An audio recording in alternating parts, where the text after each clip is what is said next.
In the Bible, the Christmas story begins not with Christ's birth, but with his conception. The archangel Gabriel appeared to the Virgin Mary and told her that the Holy Spirit would come upon her and that she would conceive a son and name him Jesus. Her response is translated, "May it be," or "Let it be." But how should we understand her response? Are they words of wisdom, something like, "Go with the flow and things will work out"? That's what these guys thought she meant. Or was it a pious acceptance of God's will? When I was a Protestant, I heard 1,000 times how Mary was a very good, but otherwise unremarkable Jewish teenager. Protestant pastors would say that this 14-year-old girl really didn't understand what was happening to her, and she was probably scared. But they said she trusted God enough to let go and follow His plan for her life. And so, my Protestant friends still say she's an example of how each of us should trust God's plan for our life, even when we're scared and don't understand it.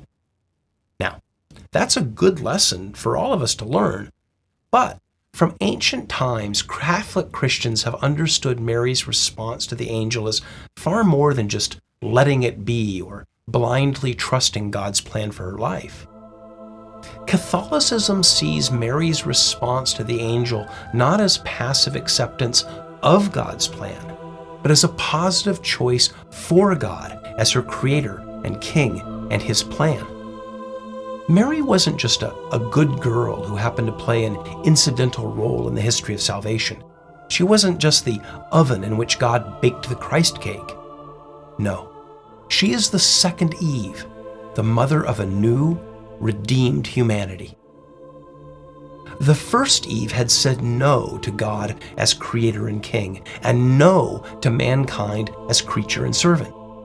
Because Eve wanted to become like God Himself, she chose to disobey and distance herself from Him. And that alienated her children, us, from God as well, bringing death into the world. Now, if an innocent young woman's wrong choice could bring the fall, then another innocent young woman's right choice could begin the process of restoring the relationship between God and humanity. If Eve's no could bring death and close the door to Eden, then Mary's yes could open the door to the incarnation and to new life. But in order for her to make that choice, she needed free will, completely free will. To make her choice from a place of innocence, from a place not influenced by sin inherited from the first Eve and Adam.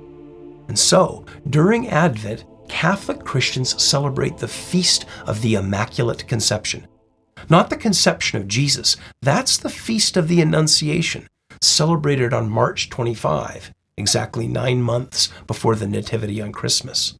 No, during Advent we celebrate the Immaculate Conception of Mary. Now, my Protestant friends think this amounts to claiming that Mary is a god, but that's exactly the opposite of what we're saying. Mary was not born divine. She was born, in a sense, more fully human than anyone had been since Adam and Eve. Because God, through His grace, shielded her from the effects of original sin. She was born in innocence, with an unconstrained freedom that allowed her to choose to love and serve God, or to rebel against Him as the first Eve had. That's why the angel Gabriel addresses her as Hail Mary, the one full of grace, or the favored one. On the night the angel Gabriel visited her, the universe held its breath. Once again, God risked everything in love. Would this be the tragedy of Eden all over again? Mary said yes. And that allowed God to become man, and 9 months later, to be born in a manger in Bethlehem. Catholic Christians honor the Blessed Virgin Mary not as a mere instrument, but as an active participant in the plan of salvation.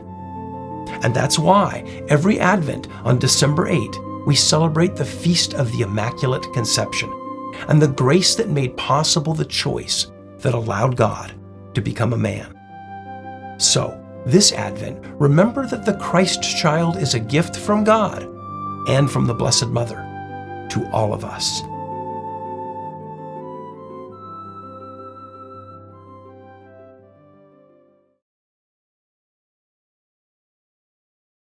These Advent videos have been brought to you by the Lakeshore Academy for the New Evangelization, with a grant from the Corpus Christi Foundation and produced by One Whirling Adventure.